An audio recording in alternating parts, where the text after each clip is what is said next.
Good afternoon, Pats fans, and welcome inside the Brandt Center as we preview tonight's action between the Regina Pats and the visiting Seattle Thunderbirds. My name is Dante DeCarry, and he's Drew Posty. And before we talk about this action between the Pats and the Thunderbirds, we do have a special presentation pregame as Pats alumnus Jacob Wasserman will be dropping the ceremonial puck.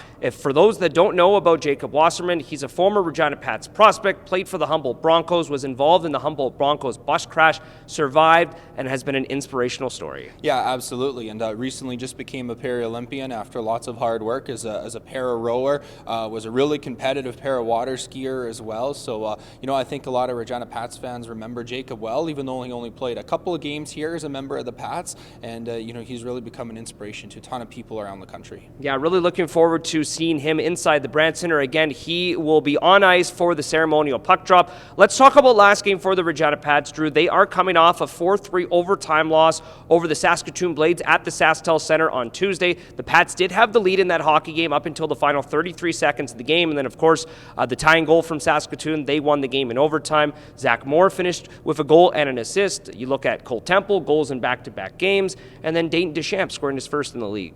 Yeah, the scoring is starting to come for the guys that you expected it to come from, but the Pats are also continuing to get, those first career Western Hockey League goals. It feels like we're talking about it a lot lately, and Saskatoon was a place that I know the Pats wanted to have a better start in. They scored the first goal just a little more than 5 minutes in, so I think that constitutes a better start for sure, and they outshot an opponent once again, and that's something that they really worked on. They've now done it 3 games in a row, so things clicking well, and let's be honest, that's a tough building to go and play in again this year, despite some people maybe overlooking Saskatoon, and a point's a point, and the Pats will take it. Yeah, we'll see if the Pats could rebound maybe with 2 points tonight against Seattle, which is coming in with a similar record like the Regina Pats. The Thunderbirds playing the second game of their 6-game Eastern Division road trip. They're led by Scott Ratzlaff, who played for Team Canada at the World Juniors last year and could play for Team Canada this year. Projected to probably be their starting goaltender, a lot of people think, at this year's upcoming World Juniors in Ottawa.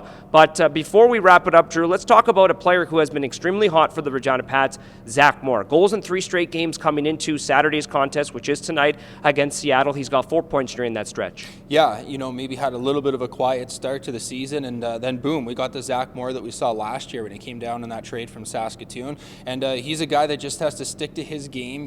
He forces turnovers, he creates opportunity for himself. I think he's deceivingly physical.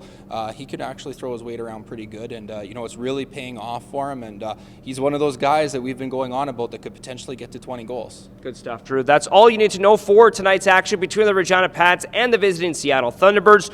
Doors tonight open at 5 p.m. with puck drop at 6. Tickets available at reginapats.com. We'll see you tonight.